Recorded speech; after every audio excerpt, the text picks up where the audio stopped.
Alors que le jour se lève à peine sur la plaine des Grègues, Coralie Fontaine est déjà en pleine action. Je suis technicienne agricole à la coopérative des lapins à La Réunion depuis maintenant 3 ans. Et là, aujourd'hui, nous sommes dans le laboratoire de semences qui se situe à la plaine des Grègues chez un éleveur, Madame Naz. Et aujourd'hui, nous allons procéder à la préparation des semences pour un atelier multiplicateur EARL Ferrer. L'opération est relativement simple et demande néanmoins une bonne coordination entre la technicienne et l'éleveuse. Dans le bâtiment mitoyen, où sont élevés les lapins mâles reproducteurs, Marie-Annie Naz fait preuve d'un savoir-faire certain. Alors Madame Naz, vous pouvez expliquer en même temps ce que vous faites là? Je prends la femelle bout en train, je place dessous le mâle afin de stimuler un peu le mâle. Enfin, je prends le vagin et je place dessous le mâle afin de récolter la semence. Voilà. Et c'est fait. C'est très rapide alors. Bah oui, oui. Je regarde combien d'émets de semences pures il y a. Comme là, il y a 1 émet de semences pures, c'est une dilution par 5. Je vais rajouter 5 émets de semences distillées. Et tout est écrit et tracé et enregistré par la suite à la coopérative. Ce matin-là, Coralie doit préparer 300 doses de semences, une semence dont la qualité est contrôlée méthodiquement. Voilà, là c'est un contrôle de qualité pour être sûr que tous les prélèvements effectués étaient efficaces. Là, ce qu'on aperçoit, c'est une forte concentration en spermatozoïdes. Et on voit qu'ils ont une mobilité, une motilité assez forte et qu'ils sont bien vivants. C'est une très bonne qualité de semence. Du coup, la note attribuée, ça sera un 4,80. C'est une forte concentration et une très bonne motilité.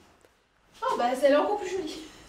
Ah ouais. Madame Naz, aujourd'hui, Banane est motivée. C'est trop bien. Oui, ils sont motivés, ils sont beaux comme toi avec une très belle performance et on sait de suite plus ou moins le taux de fertilité grâce aux spermatozoïdes qu'on voit ici. On sait qu'avec la préparation qu'il y a eu chez l'éleveur et une bonne préparation de la qualité de la semence, on est sur du 80-90% de taux de fertilité.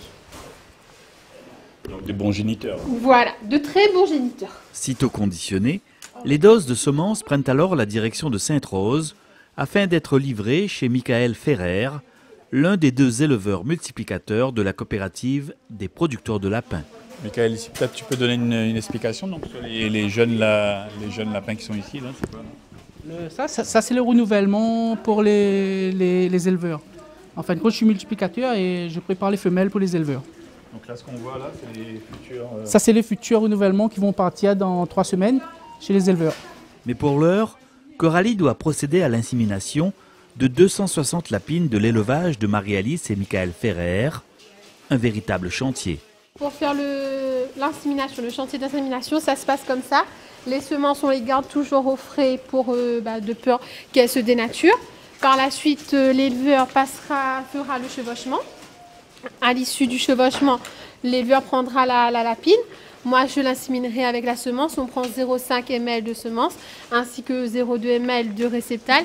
Le réceptal, il sert à induire l'ovulation. Voilà. On peut dire que c'est la semence que vous avez prélevée ce matin. Oui, c'est ce que j'ai oublié de préciser, c'est que nous, à la CPLR, on travaille uniquement en semences fraîches. On n'a pas de semences congelées. C'est vraiment fait le matin, soit à 4h, soit à 5h. Et puis, on va directement chez l'éleveur pour l'insémination.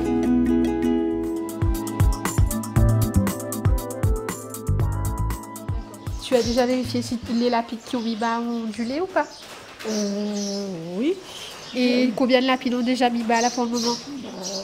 Une vingtaine à peu près pour aujourd'hui. D'accord, donc c'est le chiffre moyen. Jusqu'à ce soir peut-être.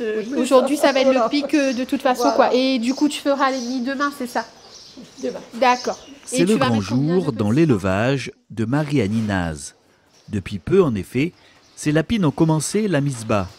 Marie-Annie doit alors redoubler d'attention pour s'assurer du bien-être des lapereaux. Ça, c'est une mise bas de ce matin. Hein. Les petits ont bien bu. Regarde là, on voit bien c'est blanc. Ça veut dire que c'est une bonne maman et on sait qu'on pourra garder facilement les 9 petits avec elle.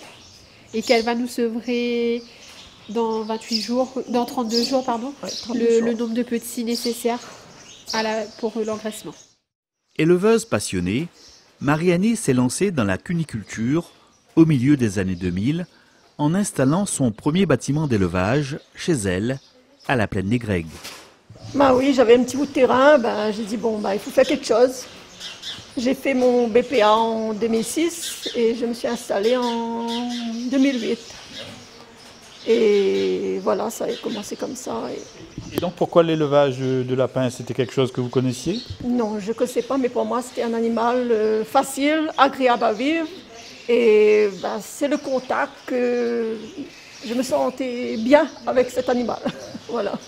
C'est vraiment un métier passionnant, vous trouvez? C'est un métier passionnant, agréable. On travaille tous les jours, mais on apprend tous les jours aussi. Tous les jours, c'est différent. Moi, j'aime bien mon métier. Je conseille à d'autres éleveurs, s'ils veulent venir voir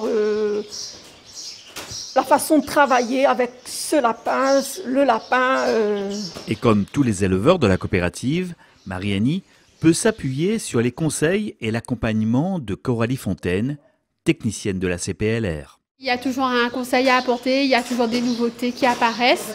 Et là, moi, en tant que technicienne, je suis là, je viens vérifier si tout va bien, si l'éleveur suit bien les protocoles mis en place par la coopérative pour le bon suivi et le bon maintien de son cheptel. Comme tout élevage, pour moi, la clé de la réussite, c'est de la surveillance et de l'attention au niveau de son cheptel. Passer tous les jours, être à l'écoute, regarder les animaux. C'est ça, c'est vraiment faire attention aux moindres signes qui peut apparaître, c'est-à-dire peut-être un gonflement de ventre ou peut-être une lapine qui hésite à manger ou quoi que ce soit. Si on a vu ça, c'est vraiment le côté action-réaction.